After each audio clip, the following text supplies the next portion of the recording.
하나님 아버지, 오늘 제가 하나님의 말씀을 읽고 묵상할 때 필요한 영의 양식을 주시기 위해 성령님께서 이 시간에 함께해 주시길 간구합니다. 예수님 이름으로 기도합니다. 아멘. 오늘 우리에게 주시는 하나님의 말씀입니다.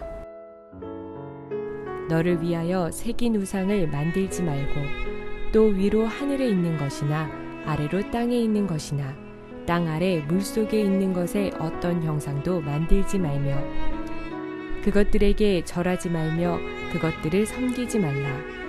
나 내 하나님 여호와는 질투하는 하나님인즉 나를 미워하는 자의 죄를 갚되 아버지로부터 아들에게로 3, 4대까지 이르게 하거니와 나를 사랑하고 내 계명을 지키는 자에게는 1000대까지 은혜를 베푸느니라.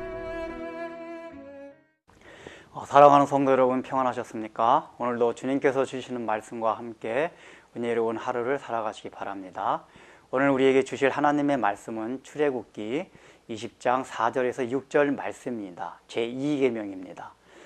저희가 1계명은 바로 하나님 옆에, 하나님 곁에 다른 신을, 즉 다른 것을 의지할 수 있는 것을, 우리가 신뢰하는 것을 두지 말라는 것을 배웠습니다.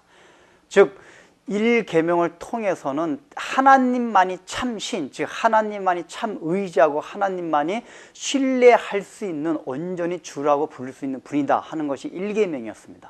그렇다면 2계명은 전 시간에 잠깐 말씀드렸듯이 참신을 믿긴 믿는데 그 믿는 방식을 우리 인간적인 방식, 잘못된 방식으로 섬기는 것에 대해서 경계를 주신 말씀이 2계명입니다. 사실 이 구분이 모호해지면 1계명과 2계명의 구분이 굉장히 명확하지가 않습니다. 그래서 가톨릭 같은 경우는 1계명, 2계명을 합쳤습니다. 그러나 이것은 분명히 나누어지는 것이 1계명은 참신이 아닌 거짓신을 우리 삶에, 우리 옆에 두는 것이며 2계명은 참신 하나님을 믿긴 믿는데 그 참신을 잘못된 방식으로 섬기는 것, 즉 우리가 눈에 보이는 형상화시켜서 만들어서 하나님을 섬기는 것이 바로 2계명에서 그만 우상을 숭배하는 것입니다.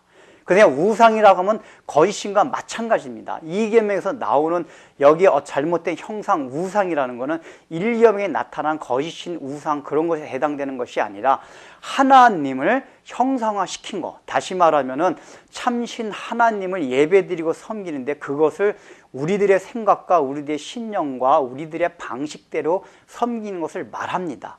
이것의 대표적인 예가 이제 출애굽기 32장에 보면은 모세가 시내산에 율법을 받으러 올라가가지고 오랫동안 내려오지 않습니다. 그 이스라엘 백성 굉장히 답답합니다. 지금까지 이스라엘 백성들은 모세를 보면서 하나님을 보듯이 그렇게 섬겨왔습니다. 그들이 실제적으로 하나님의 모습을 본 적이 한 번도 없습니다. 그러나 고대 사회도 그렇고 지금도 그렇고 눈으로 시각화되지 않으면 사람들이 거기에 대해서 뚜렷한 이미지를 갖기가 힘듭니다. 그래서 이스라엘 백성들이 아론에게 요구한 것이 무엇이었습니까? 우리를 인도해낸 여호와 하나님을 보여달라고 하는 것이었습니다. 그래서 아론과 그 이스라엘 백성들이 만든 것이 바로 금을 걷어가지고 금송아지를 만들었습니다. 그런데 32장에 나오는 표현이 참 재밌는 것이 금송아지를 만들어 놓고 그들이 하는 말이 바로 우리를 애굽에서 인도해낸 여호와 하나님이라고 그들이 고백하면서 그 주의를 즐겁게 하면서 잔치를 벌입니다. 즉 그들은 금송아지를 만들어 놓고 어떤 바알이나 다른 신이라고 하는 것이 아닙니다. 여호와 하나님입니다. 애굽에서 자기들 구원한 신입니다. 그리고 그 다음 날도 그 금송아지 앞에서 번제와 화목제, 즉 하나님께서 명령하신 그 제사들을 드립니다. 그 제사들은 여호와 하나님께 드리는 제사입니다. 아론이 말하는 것을 보면은 이제 오늘은 여호와의 절일이다. 그렇기 때문에 그 절일날 여호와께 우리가 제사를 드리고 여호와께 예배를 드리자고 말합니다. 금송아지 앞에서 그 얘기를 하고 있는 것입니다.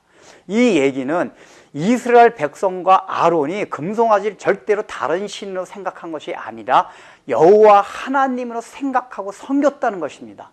그런데 하나님은 하나님을 그렇게 어떤 형상 안에 담아둬 가지고 하는 방식을 금지시켰다는 것입니다. 그렇게 섬기지 말라고 하는 것입니다. 왜 그렇습니까? 사람들이 어떤 것을 형상화 만들어 둔다는 얘기는 그것을 자기 마음대로 주관하고 싶은 심리 때문에 그걸 만들어 두는 것입니다. 하나님은 시공간을 초월하는 분입니다. 그래서 어떤 형상 안에 가둘 수가 없습니다.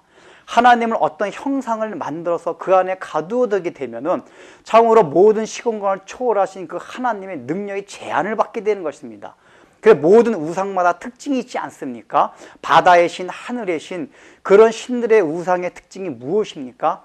꼭 해당되는 능력만을 발휘하는 신입니다. 즉 사람들이 어떤 것을 형상화할 때는 자기네 마음에 있는 욕망과 욕구를 투영시켜서 그것을 어떤 형상화시키는 데 담아둡니다. 즉 여기서 금송아지를 만들어 뒀다는 것은 왜 송아지의 모양입니까? 고대 사회에서 송아지는 굉장히 힘, 능력을 상징하는 동물이었습니다. 이들이 생각할 때 여호와 하나님은 애굽에서 자신들을 구원한 것을 보면 굉장히 능력 있는 신이었습니다. 다시 말하면 금송아지 안에 하나님을 거기다 가둬뒀습니다. 하나님은 그저 우리를 애굽에서 이끌어낸 것 신이다. 그런 능력 있는 신이라는 것을 가둬둔 것입니다. 그러나 하나님은 그것을 훨씬 초월하는 능력이 있는 것이요, 또 이스라엘 백성들이 생각하는 그 능력을 떠나가지고 다른 모든 속성을 포함하고 있는 그런 신입니다. 근데 이스라엘 백성들이 그 형상을 만들므로써 하나님을 그렇게 제한시킨 것입니다.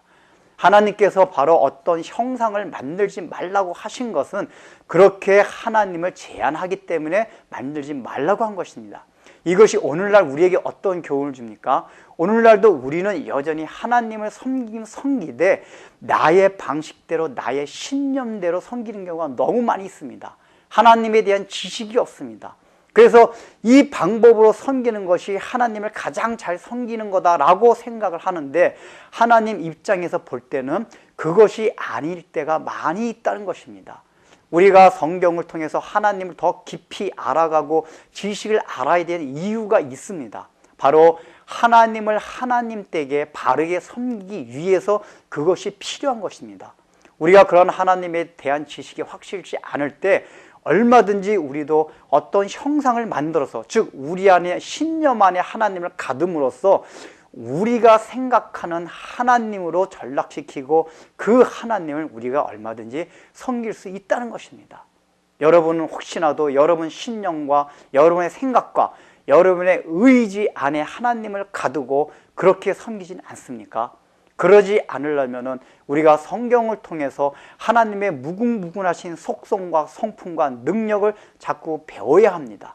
그래야지만이 하나님을 올바로 섬길 수 있으며 그때래야지 이 계명을 온전히 지킬 수 있는 것입니다. 기도하겠습니다.